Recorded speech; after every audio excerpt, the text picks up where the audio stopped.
Are there any iconic heroes who just don't have a good stable of villains? Despite being one of Marvel Comics' most beloved street-level superheroes, Daredevil hasn't managed to accumulate nearly as iconic a rogues gallery as, say, Spider-Man. Heck, his arch-enemy, the Kingpin, was originally a Spider-Man villain. Welcome to Top 10 Nerd, I'm Andrew Boyd. Today we will be taking a look at the top 10 most obscure Daredevil villains. Some haven't made very many appearances, and some just haven't caught on. But you won't find any of these guys on many fans' favorite villains list. Let's take a closer look. Number 10, Mr. Fear. Zoltan Drago was the owner of a failing wax museum who was trying to create a chemical that would bring his wax sculptures to life so that he could create his own private army. Unfortunately for him, his plan to have an army of wax celebrities would not come to pass because, you know, that's not how chemistry works. However, in his attempts, he did inadvertently manage to create a chemical that could be used to fill any foe with indescribable fear. So he said, meh, close enough, and he developed a gas gun that could shoot this formula, and he became Mr. Fear, presumably because Scarecrow was taken. He fought Daredevil a few times, making Matt have to live up to the moniker of the Man Without Fear. He was later killed by the villain Samuel Saxon, who took up the Mr. Fear mantle before he died and became the robotic villain Machine Smith. When this happened, Matt Murdock's rival from law school, Larry Cranston, became the third and current Mr. Fear. Number 9, the Jester. It's difficult to break into acting. It's a tough industry, as Jonathan Powers discovered. After years of struggling, the egotistical actor was cast in a production of Cyrano de Bergerac, but his performance was not well received, and he was booed by audience members,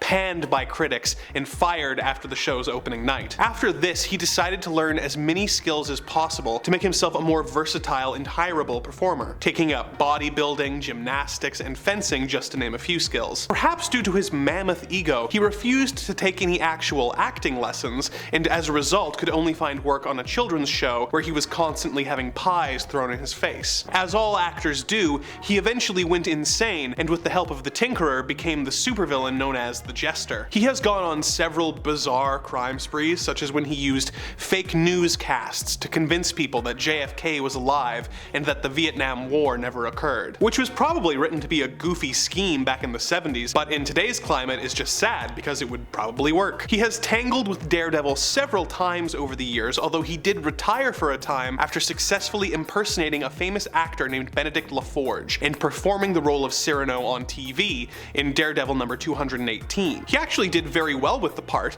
and this seemed to give him some much needed closure, although he did eventually return to a life of crime. Number 8, the Matador. Not to be confused with the Matador who fought Captain America back in the 1940s, Manuel Eleganto was introduced in one of Daredevil's earliest adventures, back when the hero was still garbed in his original yellow and red costume. His origin is very clearly laid out in a newspaper Matt reads in Daredevil number 5, so I'm just gonna pull a quote directly from there. For years, Eleganto was the most famous, most controversial bullfighter in all of Spain. His mastery of the bulls was unquestioned, but his cruelty and his brutality towards the bulls made the crowds hate him. In fact, in his last public appearance, the audience actually was heard to cheer for the bull. This so infuriated the temperamental Matador that he turned to hurl an epithet back at the cheering crowd. It goes on for a bit, but basically what happened is he got gored by the bull and blamed humanity, and decided to become a Matador-themed criminal. And by that I mean he would do stuff like stand in the street and throw his red cape at an armored truck's windshield, causing it to crash. Not exactly one of Daredevil's greatest threats. Number 7, Stilt Man. First appearing in Daredevil number 8, Stilt Man was a scientist named Wilbur Day who stole the plans for a hydraulic ram device in order to create telescopic metal legs, which allowed him to tower above the people of New York as Stilt Man. He used the power of being tall to attack the scientist, Carl Caxton, multiple times in hopes of stealing the scientist's shrink ray. On one of those occasions, he hoped to use the device to shrink the Golden Gate Bridge, but was defeated by Daredevil and Black Widow. Surprisingly, the ability to be tall has not made Stilt Man an effective supervillain, and he has been defeated with relative ease by multiple heroes in the Marvel Universe. Number 6, Bushwacker. Although he was originally a Catholic priest, Carl Burbank renounced his vows upon the death of several of his young parishioners. In what may just be the most extreme career pivot in history, he joined the CIA, where he got a cybernetic arm that he is able to transform into a gun. After leaving the CIA, he became a freelance assassin who specialized in killing his targets in artistic and aesthetically pleasing ways. He has fought against Daredevil and other heroes such as Wolverine and the Punisher, and has worked for a variety of employers including the Kingpin,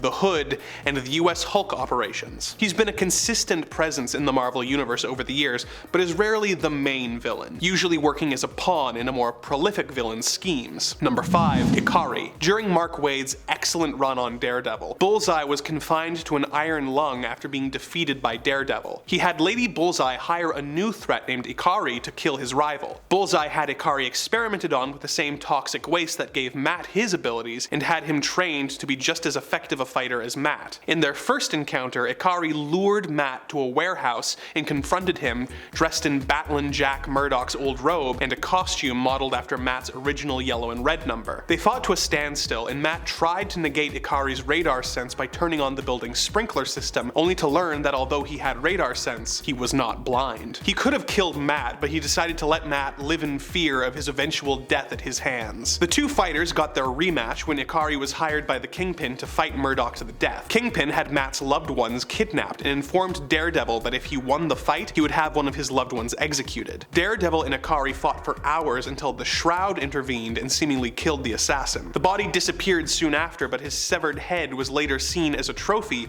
in Kraven the Hunter's island hideout in Captain America number 697. Number 4.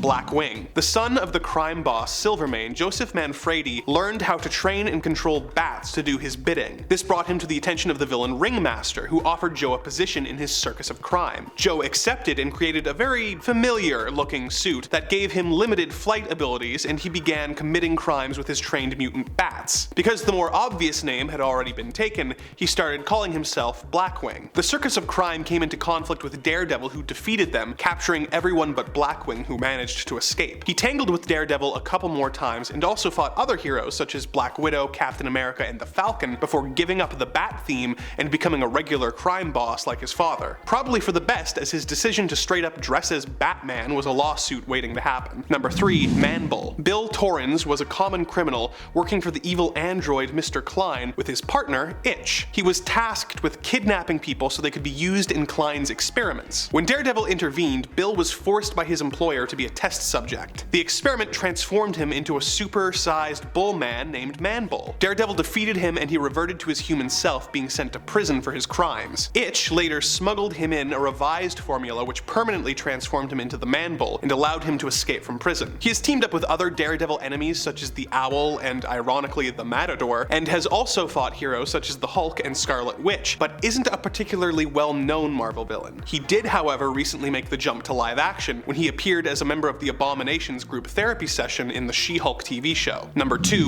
Robert Goldman. Robert Goldman was a classmate of Matt Murdock and Foggy Nelson at Columbia Law when they were all training to be lawyers. He would go on to become the assistant district attorney and was the lawyer who arranged the deal which allowed Daredevil to keep his secret identity in exchange for a guilty plea when he was on trial for murder. It was later revealed that he is actually Matt's guardian angel who has been manipulating the horrible events of Matt's life in order to make him a better hero. He has claimed responsibility for the death of Elektra's father, causing Matt's stint in prison and influencing Elektra's death at the hands of Bullseye. He also influenced and helped the FBI agent who revealed Matt's identity back in the Bendis run, sent Typhoid Mary to the Kingpin, and caused a train explosion that almost caused the death of Matt's girlfriend, Kirsten McDuffie. This is a very recent development in the Daredevil canon, so we have yet to see how valid these claims are, or how much of an impact this villain will leave with readers, but their confrontation has certainly left the Man Without Fear shaken to his core. Number 1. Death's Head. The father of longtime Daredevil love interest Karen Page, Paxton Page was a famous scientist who created a cobalt bomb. When he refused to sell the bomb to anyone, including the US government, he was called a traitor and became a recluse, living with his wife Penelope out in their creepy old mansion. He continued to experiment with the radiation and developed powers which allowed him to manipulate cobalt radiation,